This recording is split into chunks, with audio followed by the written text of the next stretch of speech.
নমস্কার বন্ধুরা, সামনেই তো মকর সংক্রান্তি। তো মকর সংক্রান্তি স্পেশাল চিতই পিঠে আজকে আমি বানিয়ে দেখাবো। তো চিতই পিঠে তো অনেক রকমভাবে করা যায়, কিন্তু আমি আজকে বাজারের কেনা শুকনো চালের গুঁড়ো দিয়ে চিতই পিঠে করে দেখাবো। আশা রাখছি ভিডিওটা তোমাদের ভালো লাগবে। কি করলে চিতই পিঠেটা একদম সফট ফ্লাফি হবে সেটাই আজকে শেয়ার করব। তো চলো ভিডিওটা শুরু করি। প্রথমে 2 কাপ পরিমাণ চালের গুঁড়ো নিতে হবে। চালের গুঁড়োটাকে একটা স্ট্রেনারের সাহায্যে একটু স্ট্রেন করে নিতে হবে। এবার এতে দিয়ে দেব সামান্য পরিমাণ একটু নুন, 1 চিমটি মতো। একটা চামচের সাহায্যে হালকা হাতে মিক্স করে নিচ্ছি। তারপরে ব্যাটারটা তৈরি করার জন্য আমার এখানে জল লাগবে। এখানে আমি গরম জল ইউজ করব, কিন্তু গরম জলটা ঈষদুষ্ণও নয়, আবার খুব বেশি গরমও নয়, মোটামুটি গরম জল নিতে হবে। জলের পরিমাণটা সমপরিমাণ হতে হবে, মানে যতটা পরিমাণ চালের গুঁড়ো ততটা পরিমাণই গরম জল আমি ইউজ করব। যেহেতু এখানে আমি 2 কাপ পরিমাণ চালের গুঁড়ো ইউজ করেছি, সেহেতু এখানে আমি 2 কাপ পরিমাণ গরম জল ইউজ করছি। অল্প অল্প করে হালকা হাতে মিশিয়ে নিতে হবে, একবারে দিয়ে দিলে কিন্তু লাম্পি হয়ে যাবে, সেটা একটুখানি খেয়াল রাখতে হবে।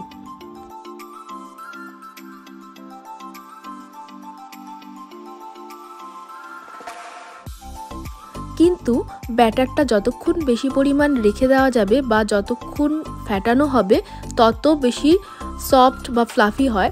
কিন্তু যেহেতু আমরা ইনস্ট্যান্ট পিঠেটা করব, সেই জন্য এখানে আমরা একটা ট্রিক অ্যাপ্লাই করতে পারি। সেটা হলো কোনো ব্লেন্ডারের সাহায্যে, মানে হ্যান্ড ব্লেন্ডার হোক বা মিক্সিং ব্লেন্ডার হোক, যে কোনো কিছুর সাহায্যে আমরা এটাকে 1 থেকে 1.5 মিনিট মতো ঘুরিয়ে নিতে পারি। তাতে কি হবে, ভালোভাবে জিনিসটা ফুলে উঠবে। এখানে চাইলে তোমরা বেকিং সোডা ইউজ করতে পারো, কিন্তু বেকিং সোডা ছাড়াও এই পদ্ধতিতে করলে কিন্তু ফ্লাফি হবে পিঠেগুলো। অন্যদিকে আমি এখানে মাটির যে সরা কিনতে পাওয়া যায়, আমি সেই সরা কিনে নিয়ে এসেছিলাম। তো সেই সরাতেই আজকে আমি এই চিতই পিঠেটা করব। এই সরাতে করা হয় বলে এটাকে সরা পিঠে বলা হয়। কিন্তু তোমরা চাইলে সরা বা এই ননস্টিকের যে এরকম যে প্যানগুলো, আপ্পাম প্যান যেগুলো বলে, এগুলো যদি না থাকে সেক্ষেত্রে কড়াইতেও কিন্তু ডাবু গোল হাতা দিয়ে করা যায়। তো আমি আজকে এই সরাতেই করে দেখাবো। তো ভালো করে আর একবার একটুখানি মিশিয়ে নিচ্ছি। আর অবশ্যই মিক্সিংয়ের পরে 10 থেকে 15 মিনিট ঢেকে রেখে দিলে ভালো হয়। তো আমি এই সরাটার মধ্যে প্রথমে একটু তেল আর জল একসাথে মিক্স করে একটুখানি ওটাকে ব্রাশ আপ করে নিয়েছিলাম। এবার দেখো খুব ভালো করে গরম হয়ে গেছে, ধোয়া উঠছে। এবার আমি এক এক করে হাতায় করে নিয়ে প্রত্যেকটা যে গোলাকার যে জায়গাগুলো, প্রত্যেকটার মধ্যে একটু একটু করে দিয়ে দেব। আঁচ বাড়িয়ে করলে কিন্তু নিচটা লেগে যাবে আর ভিতরটা কাঁচা থেকে যাবে। 2.5 থেকে 3 মিনিটের জন্য ঢেকে দিচ্ছি।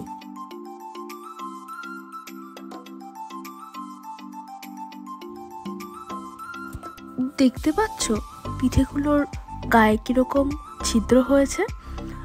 সঠিকভাবে যদি কুক হয় তাহলে কিন্তু এরকম ছিদ্র হবে।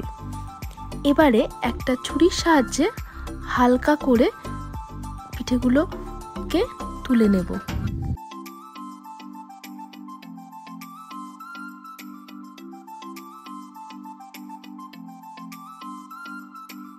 আর এই পিঠেগুলোর কিন্তু একটা সাইড নরম তুলতুলে থাকে আর একটা সাইড একটু হালকা সেঁকা থাকে।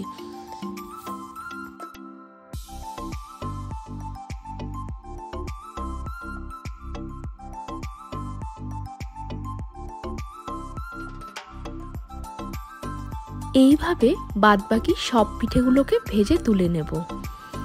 তারপরে ফিরে আসছি।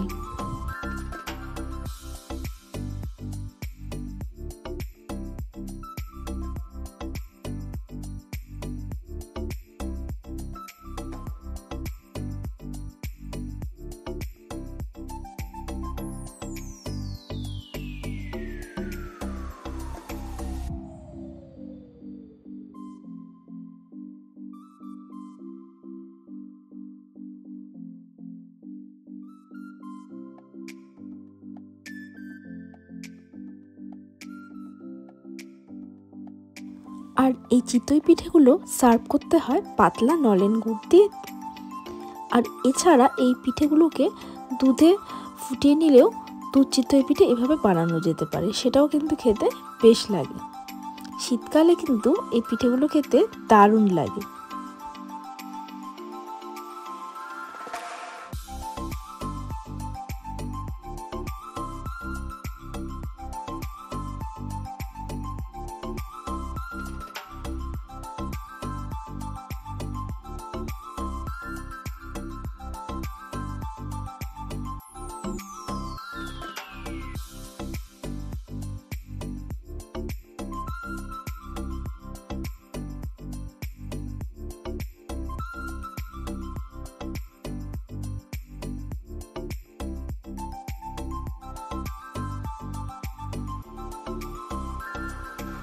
তো এবারে প্লেটিং করে নিচ্ছি। আর এই পিঠেটা কিন্তু গরম গরমই খেতে বেশ লাগে।